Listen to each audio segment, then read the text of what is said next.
In 2016, the Cardinals were seen as potential Super Bowl contenders. Sadly, it didn't work out that way. They had to battle through a series of injuries, and there were questions about if Palmer was washed up. Keep in mind, this team was seen as a Super Bowl contender and looked to get back to form in 2017.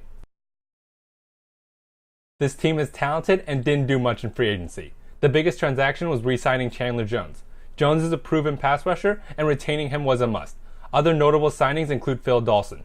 The biggest departure was Calais Campbell. He was a monster on the defensive line, and now the Cardinals look for his replacement. The Cardinals added even more talent on their team by getting arguably the best inside linebacker in Hassan Reddick. He's a good leader and can rush the passer from the middle. The Cardinals also added another receiver with Chad Williams. With Bruce Arians' ability to make receivers produce, Williams could have a better than expected rookie year. The offense as a whole is pretty good, but the offensive line goes into the season as a question mark. The receivers might have slowed down a bit, but this team revolves around David Johnson. Johnson had an MVP level season. He's one of the best playmakers in the league, both as a receiver and as a runner. The defense is pretty good, with talent all around. They performed at a high level in 2016. The secondary is one of the best in the league, with shutdown cornerback Patrick Peterson and playmaker Tyrann Mathieu. The defensive line, with the loss of Calais Campbell, is an area of concern.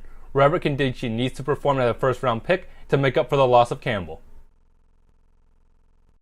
Carson Palmer is getting up there at 37 years old. He has performed well in the past, but might have taken a step back from recent years. The Cardinals are banking on Palmer playing excellent again, but must look towards the future sooner rather than later. In the best case, Carson Palmer bounces back and the team finishes at 12-4. This team is talented and has pieces all over the place. The offense and defensive line needs to perform better than expected. Larry Fitzgerald plays at a high level, and the new wide receivers make plays.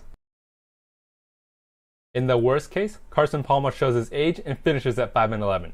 This team needs to rebuild the trenches as the lines just can't step up. David Johnson has another big year, but there's not enough help around him.